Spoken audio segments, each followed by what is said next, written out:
Aspen Institute Kyiv. We have been thinking of you every day in the last months, and our hearts and minds and thoughts are continuously with you.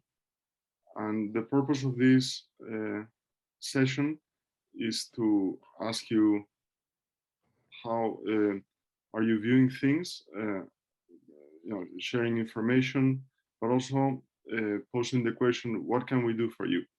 We're here to really show you our support, our solidarity, our admiration for the way you are handling the most difficult situation that any human being can encounter. So with these words, I would like just to open the session. I have a message from our chair, Mr. Javier Solana. Unfortunately, will not be able to join us this morning, but he asked me last night to really convey his friendship and his support. And as you know, he's a very important actor in the field of European affairs, and he really wanted me to express this friendship. Julia. Thank you, Jose. Thank you, friends. I have a short introductory remarks for myself, and I am really grateful for this opportunity. That's our first session with our international partners within our extended Aspen family. And so my name is Julia. I'm Executive Director of Aspen Kyiv, and normally I would address you online from our office at our Arsenal metro station in the center of Kyiv. But as more than 5 million Ukrainians, I had to leave my home at Kyiv. I took my 3 small kids under 6 years old on a day 4 of war and had to leave Ukraine to ensure their physical and mental safety.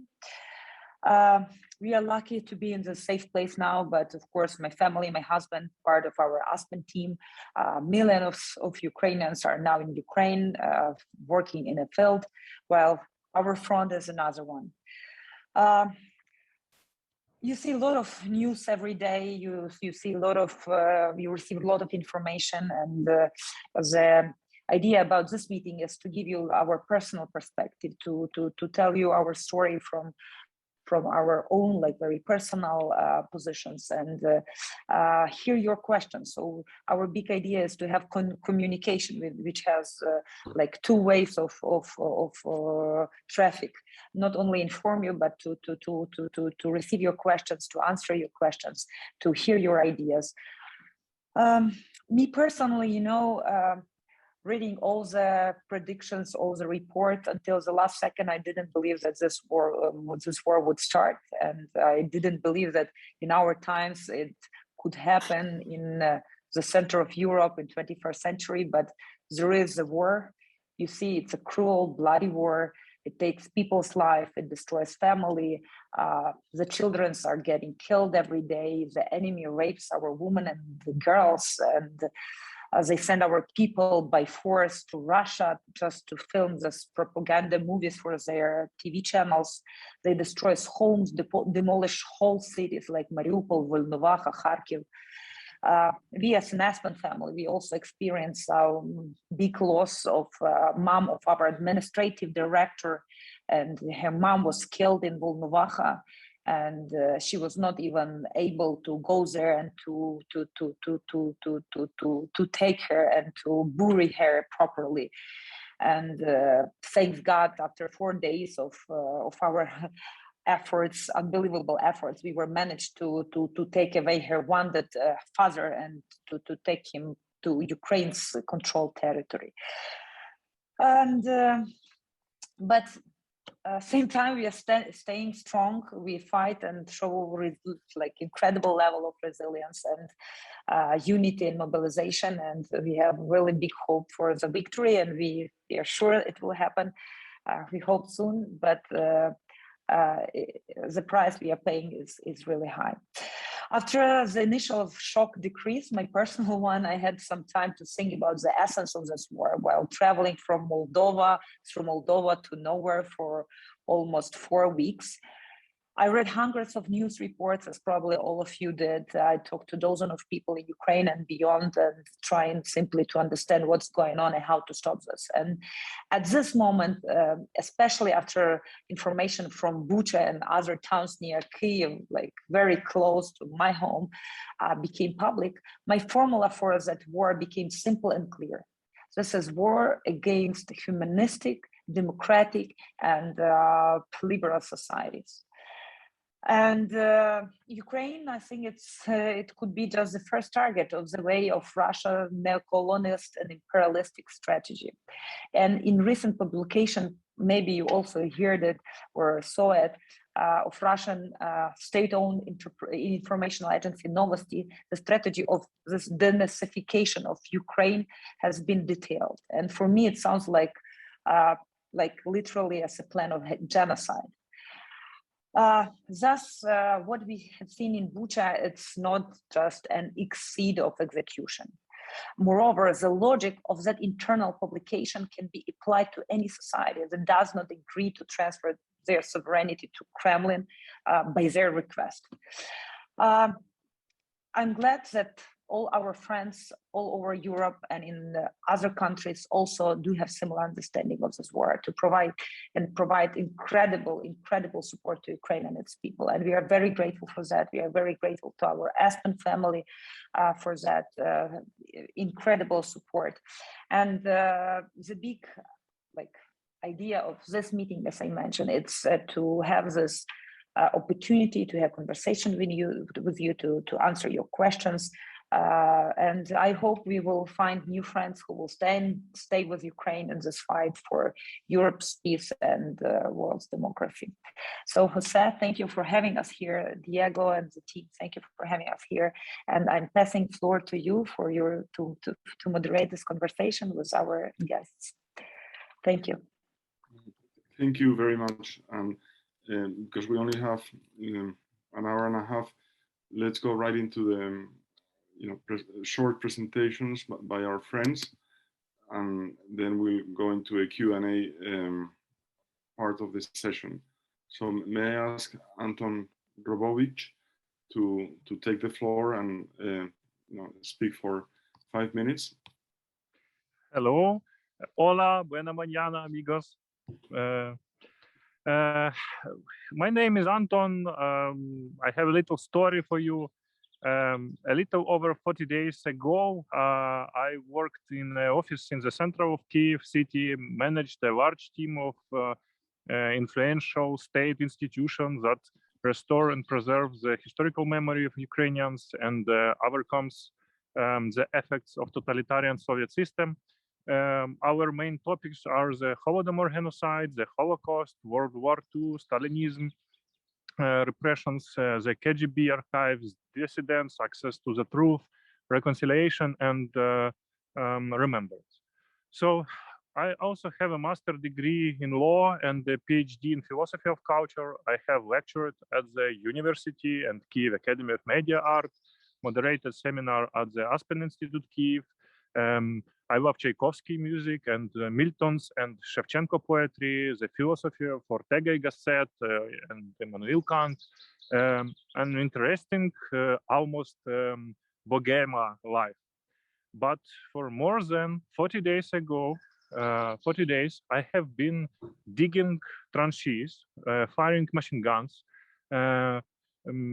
standard in checkpoints and in night guards.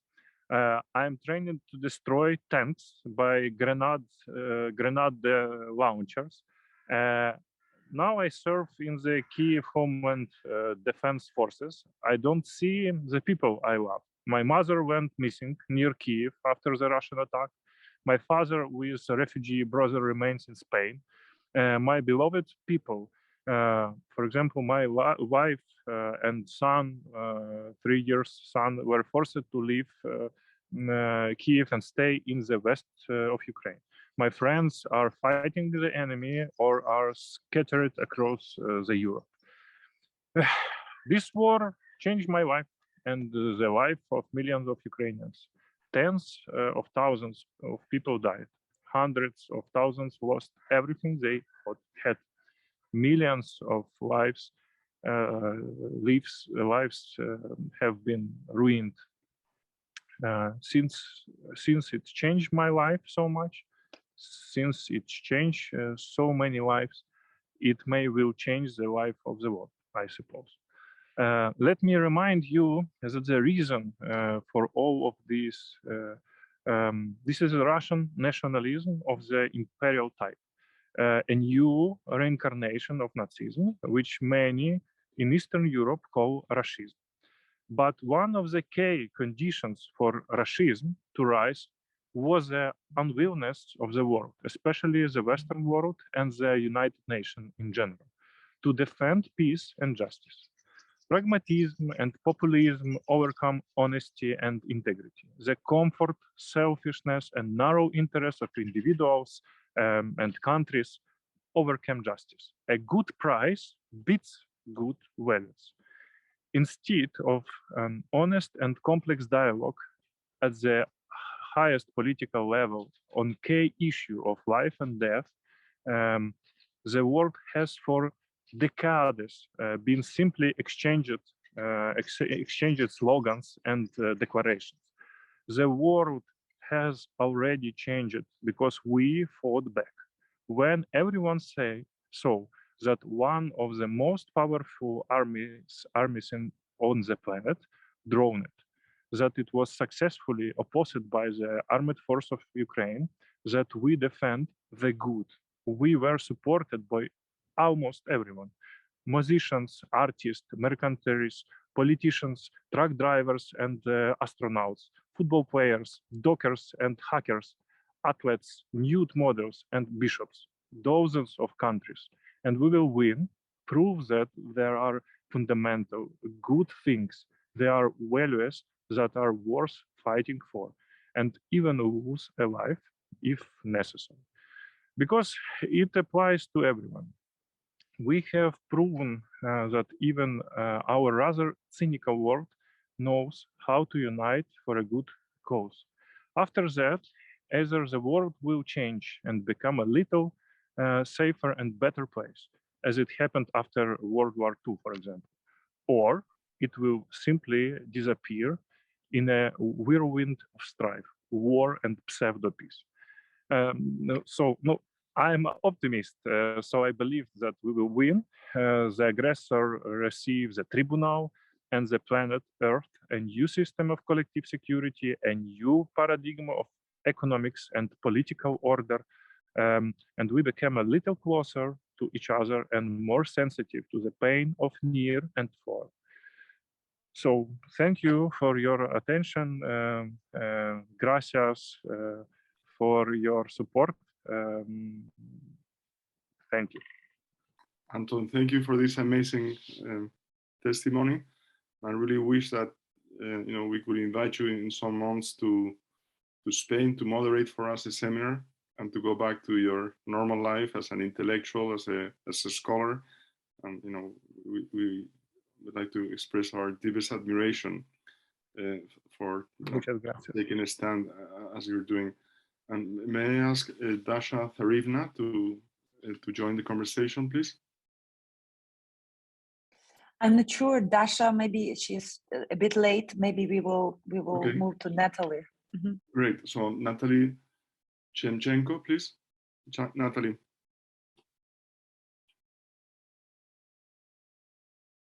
Natalie, we can't hear you. Microphone. Хвилиночку. А якщо так? Чутно мене? Can you hear me? Okay. Hi, everybody. My name is Natalia Yemchenko. Originally, I'm from Donetsk. It's occupied part of Ukraine. It's occupied since 2014. And actually, I do believe that this war, which is, definite war and it's a consensus, has started not at 24th of February 2022, but 8 years ago, and actually at least I don't know, 300 years, probably even more.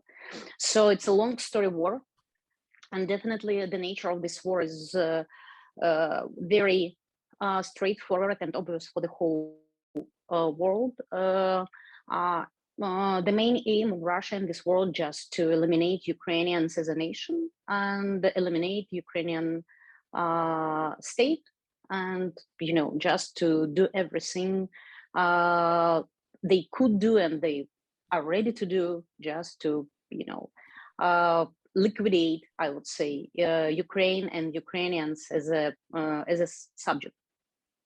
And actually, it's important to recognize that there is no, unfortunately, no space for compromise, and we know it for sure from our own experience. My experience could support this message twice. First time 8 years ago when I lost my home in Donetsk, and I was forced to leave everything. And I was born in Donetsk, I grew up in Donetsk, I was married in Donetsk, I delivered 3 kids in Donetsk. So all my life was connected to Donetsk. And 8 years ago, I lost my home. We lost control on some part of Ukraine altogether with Crimea, which was annexed. And this war is just, consequence of the invasion 8 years ago. So it's the same. It's all about the same. It means that any kind of peace will not change the paradigm, the narrative of Russia. So it would be just some 2 or 3 years of silence until the main aim of Russia towards Ukraine would not change. I'm not about the receipts what should change the idea of Russia that we do not exist, but nevertheless the nature of this war is to eliminate us, just to destroy us, to kill us. And to win this war, and definitely we are focused on that. We would like not survive, not receive some shelters in Europe. We would like to win as a country, as a state, as a nation, as an economy. Definitely we should be strong. And the main idea of this war for Ukrainians, not only to survive, but to, I would say, to provide to Russia, to ourselves, to Russia, and to the whole world, the absolutely concrete evidence that we do exist, that we are a political nation, that we are strong, that we are very focused on values more than money, and it's true, and that we are ready to fight for that. We are quite a new political nation, and probably for Europe, it's something which could value even more than our markets, etc. But I'm a representative of a business, of a big business. I represent the biggest national investor in Ukraine. And I would like to say that destroying of economy is one of the aims of this war. So Russia don't want to receive a control on the territories and enterprises, which will not be in line with their ideology, and Ukraine would not be. So this is why they are focused on destroying industries, destroying infrastructure, destroying energy grids, destroying everything. And from my point of view, it's also something which Europe should recognize. It's war not about receiving a control and then spend tons of money to save this control. This war is about destroying and creating territory of power.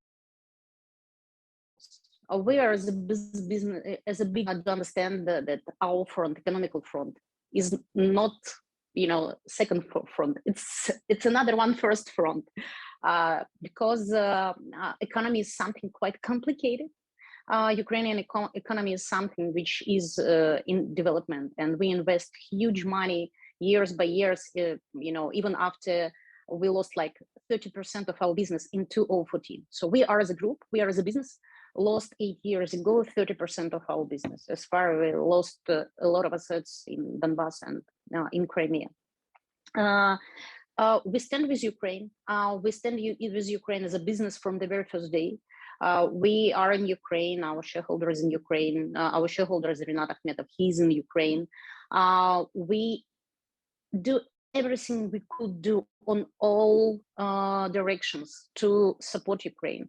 We are very, very intensive in humanitarian aid and support our army. We deliver, direct something like $50 million already, so it's more than 1 million each day. We are on the front line as far as we have energy grids, and you know that destroying,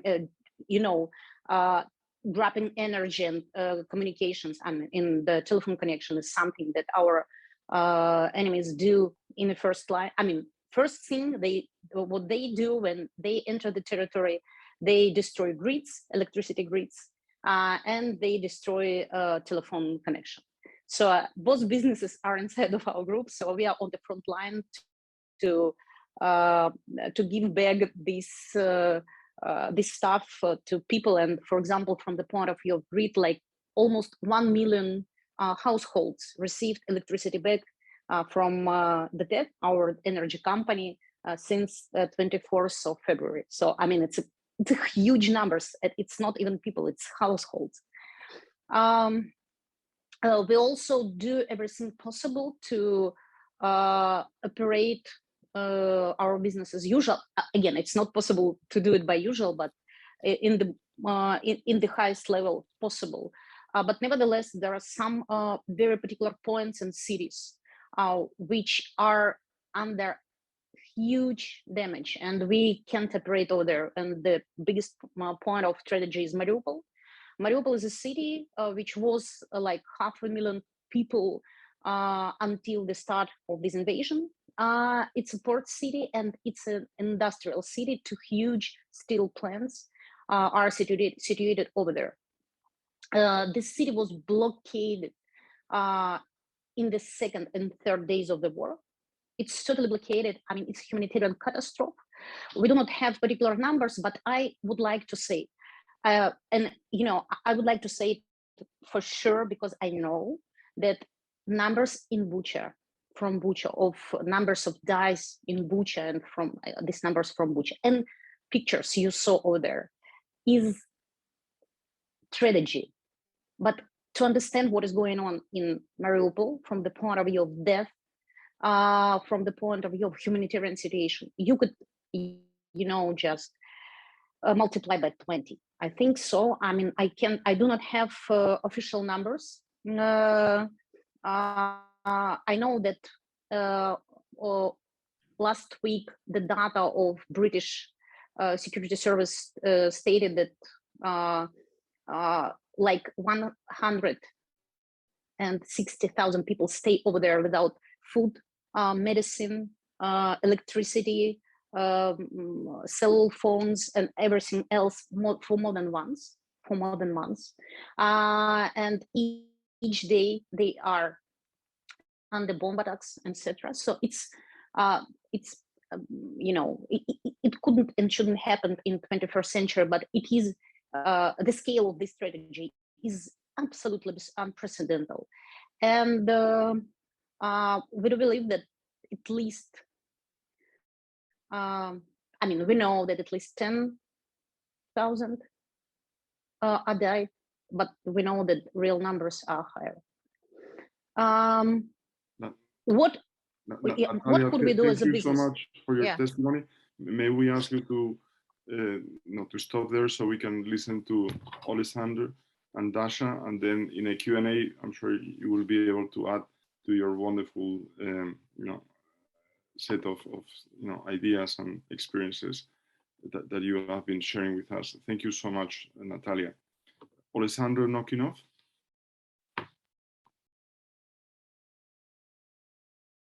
Alexander. Dear friends, dear Aspen family of España, thank you for this opportunity to say some words about danger for freedom and for Europe all over the world. I want to mention that this danger is not only for Ukraine, because Russians declared that they want Russia from far east to Lisbon. It means that they want to change all Europe, and their next aims is Poland, who is in NATO, and España, as a member of NATO, will be obligated to defend the NATO states on Eastern Europe. So if we will not stop Russia on our land, we will have a big war all over Europe. That's why I absolutely believe that we will stop Russians on our territory. We just need, as our Minister of International Affairs said so many times in NATO headquarters, we just need 3 points: weapons, weapons, and weapons. But today I want to explain what my agency do to stop this war. I'm the head of the National Agency on Corruption Prevention on Ukraine, and we are the biggest analytical government body in Ukraine. And our 3 main projects are the list of subjects who are connecting to this war. For today, we already have formed the 4 list of people, more than 4,000 of government officials, of propagandists, close relatives of Putin and Lavrov, who are involved in this war. And our another aim and is to identify the assets of these people all over the world. And we know that a lot of assets of these people is in Spain, in Italy. All these Russian war criminals, like seashore of Europe. That's why they want Russian Europe from Far East to Lisbon. And our other project, second project, is the integrity in humanitarian aid for Ukraine. We know that a lot of Russian spies is even in United Nations headquarters. For example, for more than a month of war, we are still not with aid from United Nations and from European countries. It's we just have aid from personalities or companies, but not from the countries. And we work on this issue, how to create integrity and transparency way to help Ukraine. Our other the biggest project is the vision of future. But here is 2 ways. One is the vision of future for Ukraine, and we are creating the vision of future for Ukraine for next 5 and 10 years. We believe that we will be a part of European Union because we are Europeans and we are strong, as you see. We are fighting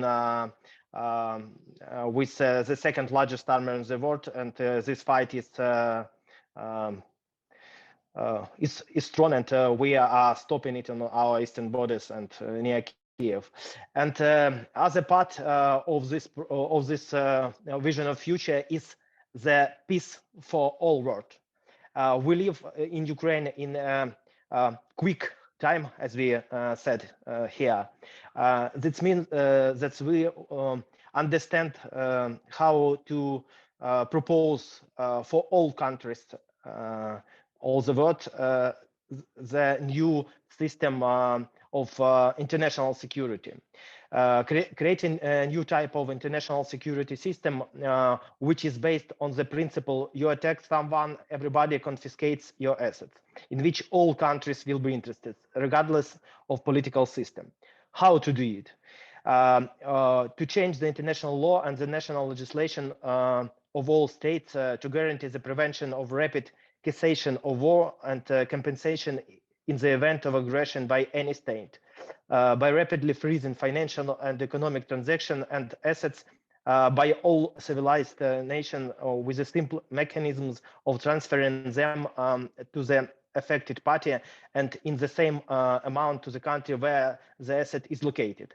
Why is it impossible? Because if it will be can be confiscated only for the country who is under the aggression, it will not be interested for the country where asset is located.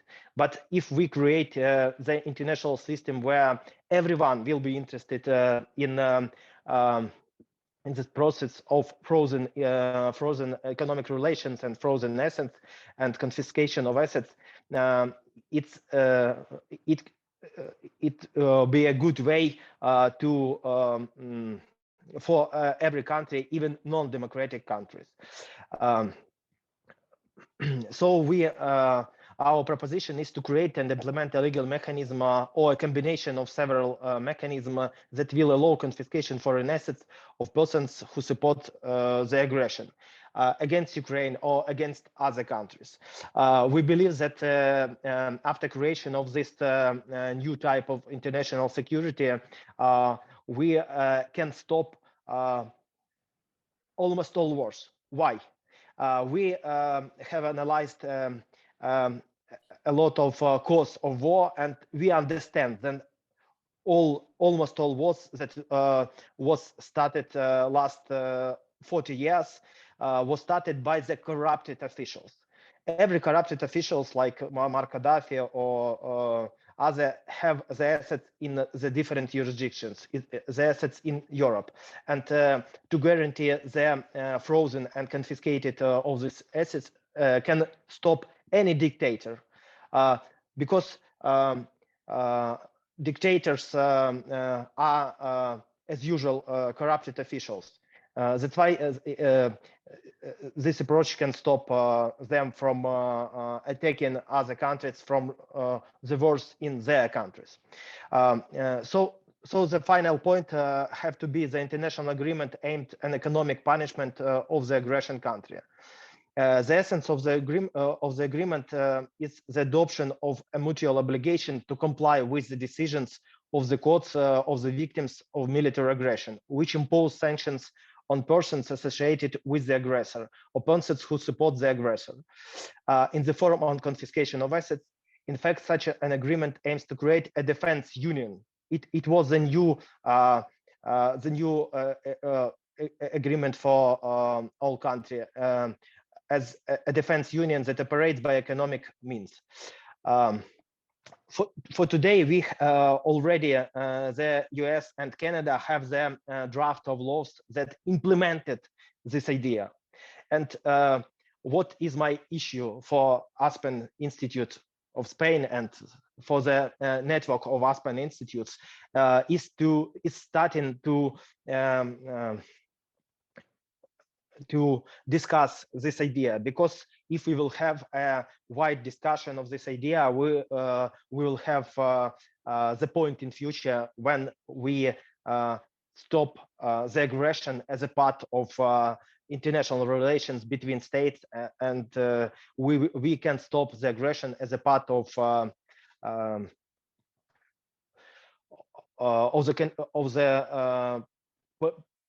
the part of the politics in the countries. We know that Spain was the architecture of the international order for centuries, and we believe that for today, Spain, as a member of NATO, can be a country that can help the world to change the situation and to create new system of economic defense and economic defense. Thank you, Why Alexandre. Thank you, Alexandre. Thank you, Jose. No, thank you for sharing that, and I hope you also send us, the draft Yes. proposal that you have been speaking about. And may I now ask Dasha Tsarivna to join us? Yes, surely. Hello. I'm very grateful for this opportunity. Thanks a lot for an invitation. My name is Dasha Zarivna. I'm advisor on communications of the head of the Office of the President of Ukraine, Andriy Yermak. I'm also capable of work of our digital and creative teams of the Office of the President of Ukraine. I think that I want to start from a personal story. I was born in the city of Kherson, the south of Ukraine, the city which is now partly occupied by the Russians. And in mid-March, our neighbors from Kherson called me and my parents and told us that our house was smashed up, that Russians, namely the Burats, broke in and squatted there. They enjoyed our comfort, they used our things, they broke the furniture, they even kindled up the small fireplace with the books I used to write as a child, and even kindled it with my mother's books from her library. And Ray Bradbury's Fahrenheit 451 was among these books. So just think about it. The Russians burned the book of a man who has been warning what will happen when the books are burned. So I doubt these people had actually read any books. In this day, later, my mother called me and she was crying, and I couldn't find any proper words to calm her down, and to couldn't switch my empathy mode on. I just told something very rude, something like, you shouldn't let the pain inside, just come on, get together quickly. Then I finished this conversation and I was heading to the studio where I'm recording briefings, day-to-day briefings, where I tell Ukrainian people about the news of the Office of the President of Ukraine. And while I was walking there, I thought that what happened with our family is very, in a general, in a bigger picture, it's something that happened with the whole country. Russians invaded our house, destroyed everything that was important and valuable for us, destroyed our lives, houses, and dreams. But anyway, they will never win, because Russians, I think there is an abyss between Ukraine and Russia. Today we are fighting for our future, while Russians fighting for someone else's past. And I'm very grateful to my job, to my work in the Office of the President, because it's 24/7, it's absolutely crazy, because it doesn't let you to focus on the pain and on reflections on this pain. It makes you work all the time and focus on constructive things. For now, the communication and the key narratives of the Office of the President of Ukraine has changed a bit. We had some significant switch. We continue on closing the Ukrainian sky from Russian military jets, from cruise missiles, but at the same time, we consider this issue realistically. So we leave for our partners options: either close the sky or give us the weapons, efficient enough, sufficient enough, so we can protect ourselves. Otherwise, lots of lives will be lost. I think that it's understandable now that Ukraine will fight to the end. We clearly understand that we need to fight, and we will fight, but no war ends at the battlefield.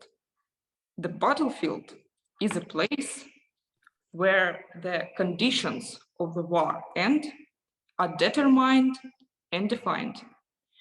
And even the World War II was ended by the diplomats. and we understand that the war in Ukraine will also have to be ended by the diplomats. Sure, we continue to fight to bring the war to the end on our terms, the terms that will be beneficial to Ukraine. But again, for this, we need weapons. And this is why, for now, my everyday routine is arranging public and in-public communication, media interviews in meetings of the head of the office of the president, my chef, Andrei Yermak, with very, very different various countries, from starting from Swedes and Romanians and ending with the Brits and Americans. In this conversation, Andrei Yermak continues on explaining why do we need weapons, what kind of weapons do we need to withstand, to survive, to win. So to finish it all, I would say that our president is very strong, very courageous, very full of unbelievable energy, which he puts also to all of the team and makes us working 24/7 and not even feeling tired, you know, because it's such an amazing energy now, you know, in the office and around people. I have never worked in the team which was so determined and so full of dignity and everything. This war is very personal for each of us. This war is also existential for Ukraine, for Ukrainians, and for our state, for our nation, for our freedom. And the last thing I want to say, for now, I'm calling on the large Aspen community full of incredible people. Help Ukraine with your intellect. Share and spread the message that Ukraine needs weapons through all. Let's make this message collective in the circles of international decision makers.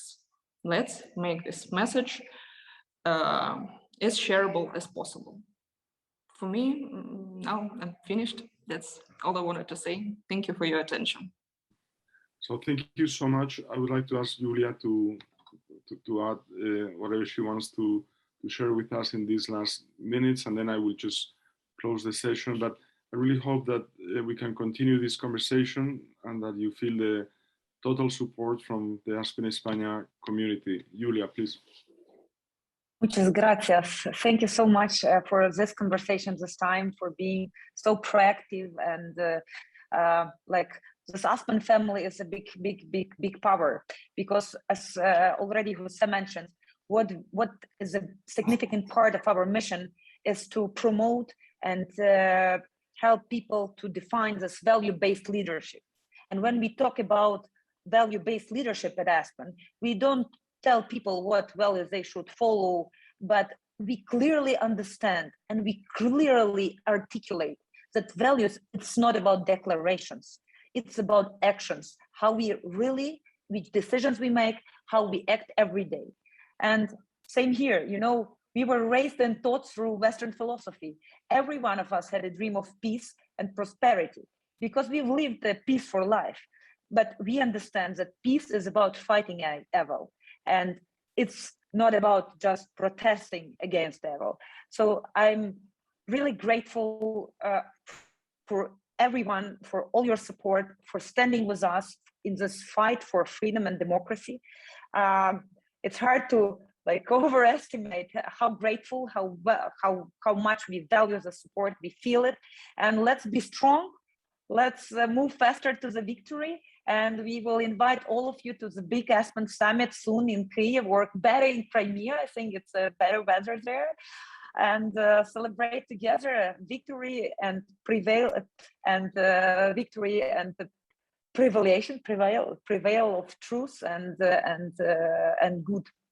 Thank you, and thank you, Jose and Aspen Spain team. Thank you for my wonderful Aspen alumni speakers today. Love all of you. No, thank you, and I would just like to add that you have already changed us, that the European Union is better thanks to you, that we have reconnected with our founding values, with our identity, with our democratic aims. And it's thanks to your example, to your dignity, to your courage. So what you're doing for us is amazing in many ways. And of course, we need to, support you and help you and be with you in all ways that we can. We often discuss what is the Aspen idea, and we are now seeing the Aspen idea in action through you. This combination of theory, but then really commitment, practice, passion. So thank you so much. Thank you everyone who's participated, and we'll continue this conversation, and we'll make sure that these ideas are also inspiring our actions. Thank you all the panelists, Anton, Dasha, Alexandra, Natalia. Thank you, dear Julia. And, Julia in Spanish. Glory to Ukraine. Glory to Thank you. Stay Bye. safe. Thank you. Thank you, Jose. Thank you, Javier. Thank you. Goodbye. Bye.